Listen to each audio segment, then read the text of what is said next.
পাড়ার সকল ছেলে মুরা ভাই ভাই একসাথে খেলি আর পাঠশালা যায়। আসলে আমাদের এই ভাই ভাইয়ের সম্পর্ক নষ্ট করেছে কিছু রাজনৈতিক দল। তারা বিভিন্ন রকম সহিংসতা, হানাহানি, মারামারি, কাটাকাটির মধ্য দিয়ে আমাদের সম্পর্কগুলোর মধ্যে একটা ফাটল সৃষ্টি করেছে। ফেসবুক খুললেই 13 তারিখ, ফেসবুক খুললেই 13 তারিখ। আসলে 13 তারিখে হবে এটা কি? আজকেই মনে হয় সেই 13 তারিখ। 13 তারিখে তো আসলে কিছু হবে না, আর কিছু হবা দেওয়াও যাবে না। কারণ কোনো নাশকতা, কোনো জঙ্গিবাদ আমরা এই দেশে চাই না।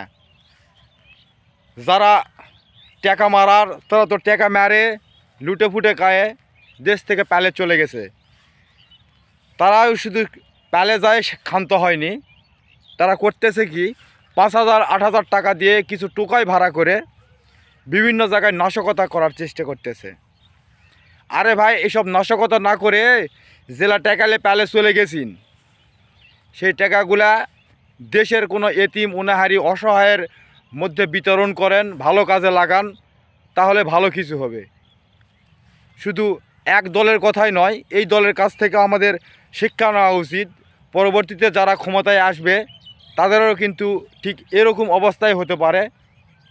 তাই সতর্ক করে দিচ্ছি, আপনারা সবাই হুঁশিয়ার থাকবেন। কারণ খুন, রাহাজানি, গুম, আয়নাঘর এসব দিয়ে কিন্তু জনগণের মন পাওয়া যায় না। ভয় দেখে মানুষকে কতক্ষণ আটকে রাখতে পারবেন? ভয় দিয়ে মানুষকে কখনো আটকে রাখা যায় না। মানুষের একবার যদি প্রতিবাদী কণ্ঠস্বর জেগে ওঠে তাহলে কিন্তু মুশকিল। তো আমরা কিন্তু বর্তমানে খুব ভালো আছি।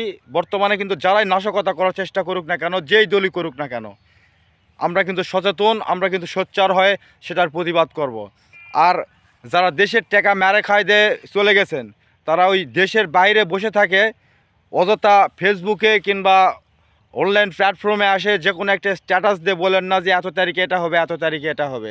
আসলে ভাই কথাটা যদিও খারাপ, তারপরও এটা বাস্তব কথা যে পড়ার টাকা মেরে কখনো ভালো কিছু হয় না ভাই।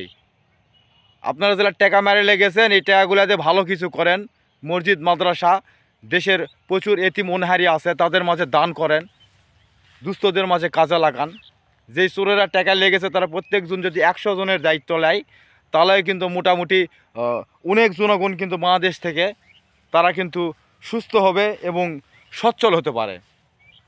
তো তাই আপনাদের বলবো, আপনারা অযথা এসব উস্কানিমূলক কথা বলে দেশে বিশৃঙ্খলা সৃষ্টি করেন না, জনগণের মাঝে কোনো বিভ্রান্ত সৃষ্টি করেন না। আসেন, আমরা সবাই এই দেশে সুন্দরভাবে বসবাস করি। এই দেশকে আরও সামনে কিভাবে এগিয়ে নিয়ে যাব, এই দিকে পদক্ষেপ নেই। যেই সরকারই হোক না কেন, আসলে বেশি অত্যাচারী কিংবা জাহির করলে কিন্তু আল্লাহ উপরে আছে, তিনি কিন্তু সেটা পছন্দ করে না। তাই আপনাদের বলবো, বেশি অত্যাচার জাহির করবেন না। ভালো থাকেন, সুস্থ থাকেন, আমাদেরও ভালো থাকতে দেন। এলা 5,000 8,000 টাকা দিয়ে টুকায় আনে নাশকতা করে খুব ভালো কিছু হবে না।